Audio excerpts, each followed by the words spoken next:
Hey, so this is a response video to Curious and More Curious.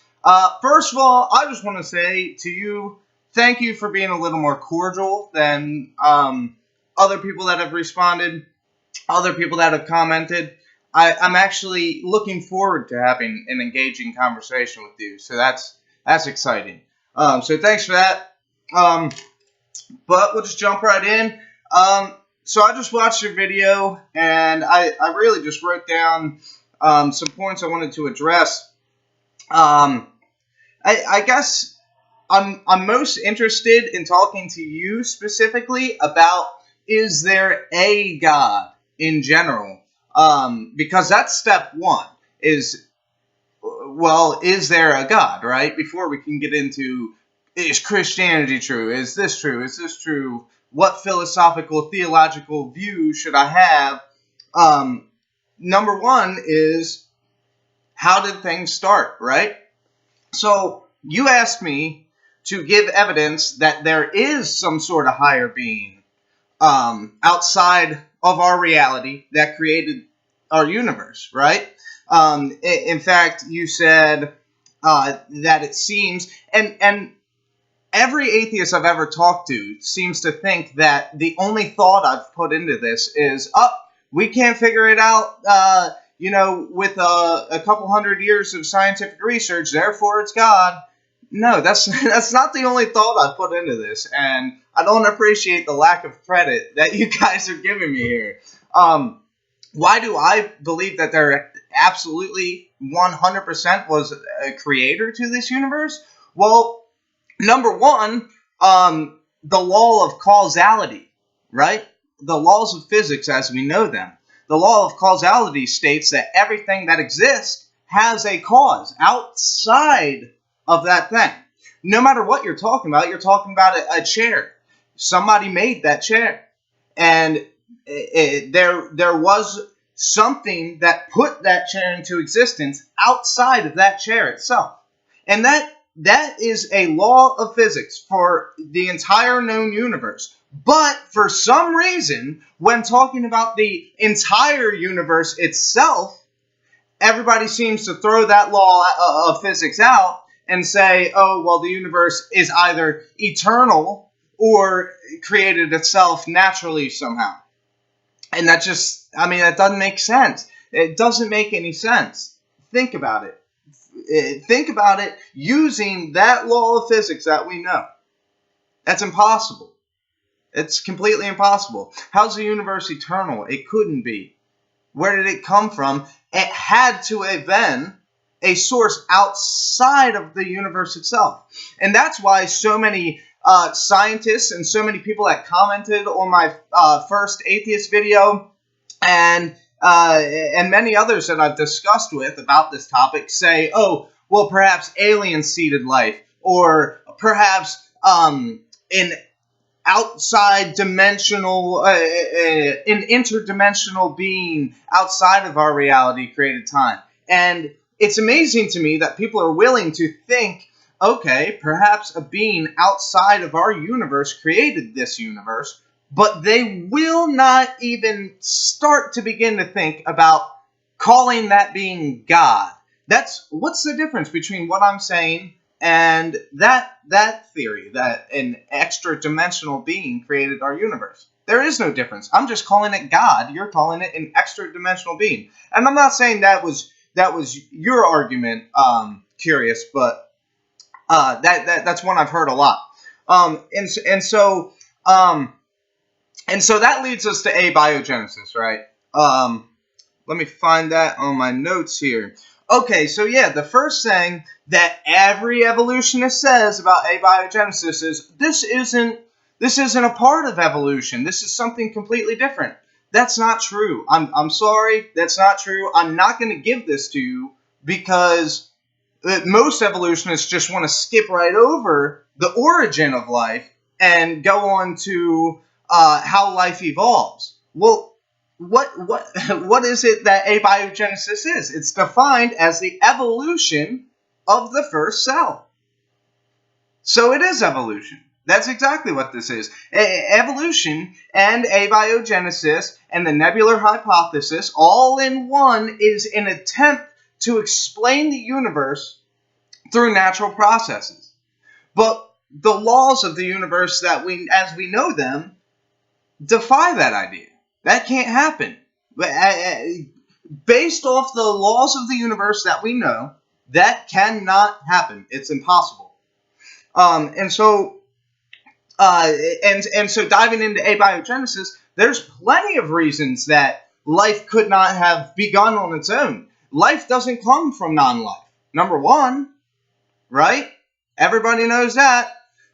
Number two, cytosine is a crucial example of how you cannot get the first cell through natural processes.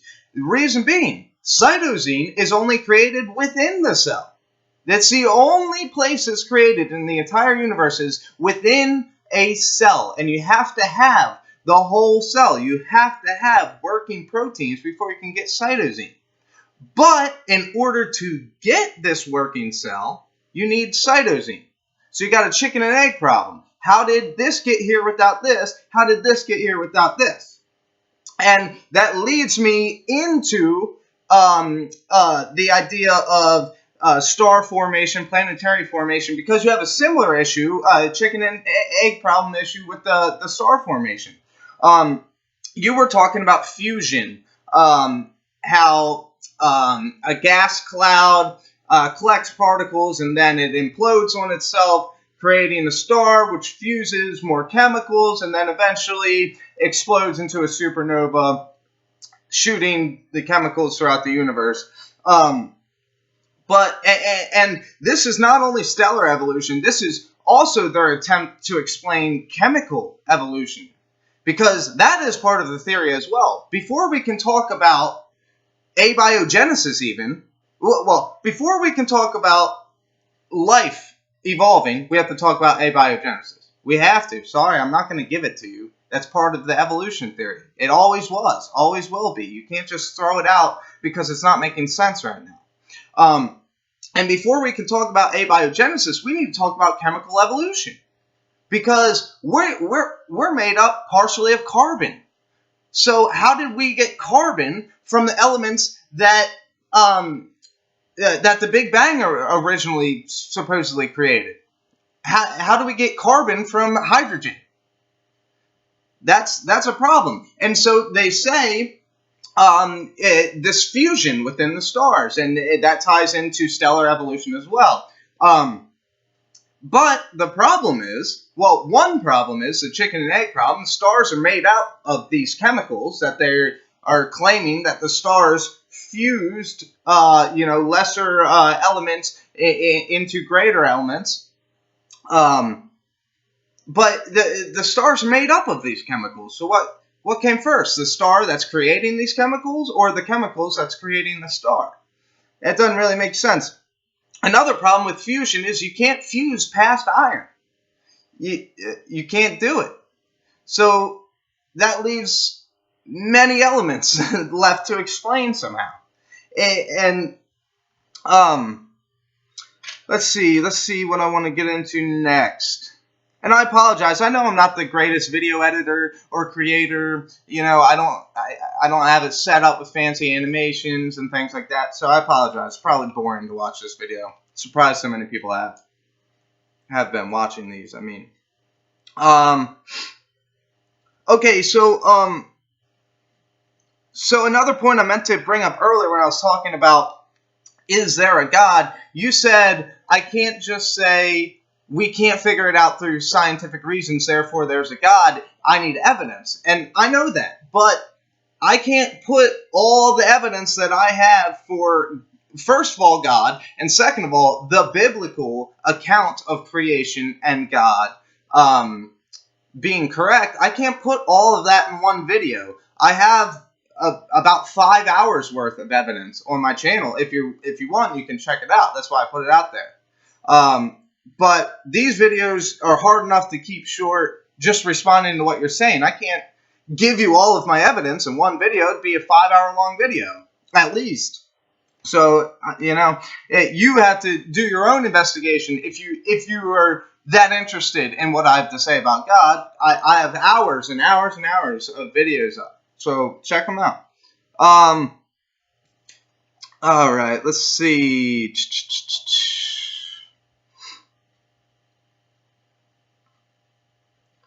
Okay, so we briefly talked about macroevolution, which, as I said before, it's getting tiring to talk about because it's the same argument. Between each evolutionist that I talk to, we have to cover the same basic ground points before we can actually start having a debate and a conversation. But you said,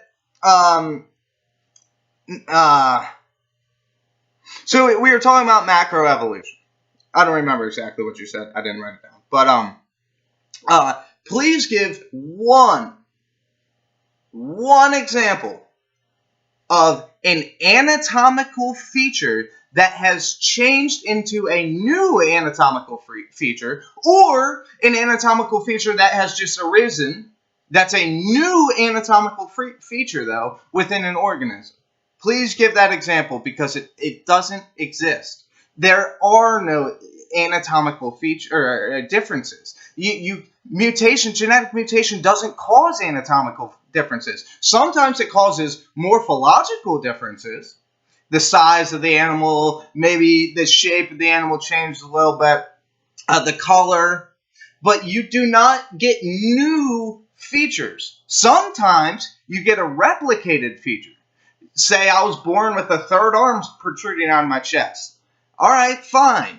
That is genetic mutation, but that's not a new anatomical feature. That's not going to get us from fish to fisherman. Okay. So the famous Jim Tour says that geneticists who, if you don't know who Jim Tour is, he's a very prominent scientist. Very prominent. He has a long list of achievements. You should really check him out. And he's a Christian. I know, crazy, a scientist that's a Christian. But he says that geneticists are looking for a new mechanism for evolution because they realize that genetic mutation isn't going to do it. So they're looking for what is possibly the real mechanism that caused evolution. We thought it was mutation for a while, but reality is evolution didn't happen. There's no really any reason to think that it did. Sometimes we find in the fossil record creatures that kind of look similar. That doesn't prove evolution at all. That's ad hoc reasoning. Okay, well, this kind of looks like this, so they must have evolved into each other because we already had this presupposition in our head. But that's not evidence. That's not proof. That's nothing. The fossil record's worthless. That's why I didn't bring it up. Anyways, let me see if there's anything else. I'm trying to keep this short because like I said, I'm not a good editor or video maker, so I'm trying to keep the content itself short. Okay, so get into a couple things you said. I almost forgot about this. Planetary formation through gravity attracting particles in, and accumulation. That's the word I'm looking for. So this is not true, actually. This was thought for a while to be true, and that was the nebular hypothesis. But we came to the realization that these particles coming together, they're not Play-Doh. They're not going to just stick together. They bounce off of each other. Or if they're big enough, they'll slam into each other and bust each other apart. But it's not silly putty. It's not Play-Doh. It's not just going to come and stick together and form a ball. That's just not how it works. That's how it was thought to have worked for a while, and that was the hypothesis for a while. Let's see. Okay, so then we talked about carnivorous teeth and things like that. And you said that meat was an improvement to our diet. I just wanted to point this out. This really doesn't even have much to do with um, what the main discussion here is, but meat is not an improvement to our diet. Meat is terrible for us. Meat is terrible for us. We're herbivores, just like the Bible says. And if you're interested in more information about that, check out the last 5 minutes or so of my Bionic Dance response. This guy, Raw Matt, he's super smart, dude. He sent over about 5, maybe 10 minutes worth of info on us being herbivores, and it's really interesting to watch. It really is. It's pretty cool. And then, all right, a couple more things. You said perhaps we weren't exposed to the same bugs and viruses as primates, and that's why we don't have the resistance built up. How's that possible? If we have the same common ancestor here, okay, on the chart, and then there's primates and humans, or whatever, how did we possibly not come into contact with the same viruses and bugs? And forgive me if I'm sounding condescending. I'm really not trying to be. I'm trying to understand what you mean by that. I truly am. And the last thing I wanted to address, you said we might not have that thick of skin because we have clothing, or we have to wear shoes because we were able to make shoes. But how is that beneficial? Wouldn't it be more beneficial for us to have thick skin than for us to have to wear clothing? For instance, when it's hot and I'm working and I'm putting on extra layers. For instance, if I'm doing welding, which sometimes I do have to do in my line of work, I have to put on a big leather coat, even though it's 90 degrees out, to do this because my skin is so thin, it will be damaged. Or not even just welding, but anything. I have to protect myself. I have to put on, more layers or whatever to protect myself. I'd rather just have thick skin. That seems more beneficial than creating clothing. But once again, that one as well, not trying to be condescending. I don't know if it sounded like it. I want to hear your thoughts on it. And once again, I thank you for being respectful. And I hope we can get a little engagement going here. I'd like to hear your thoughts. Thanks.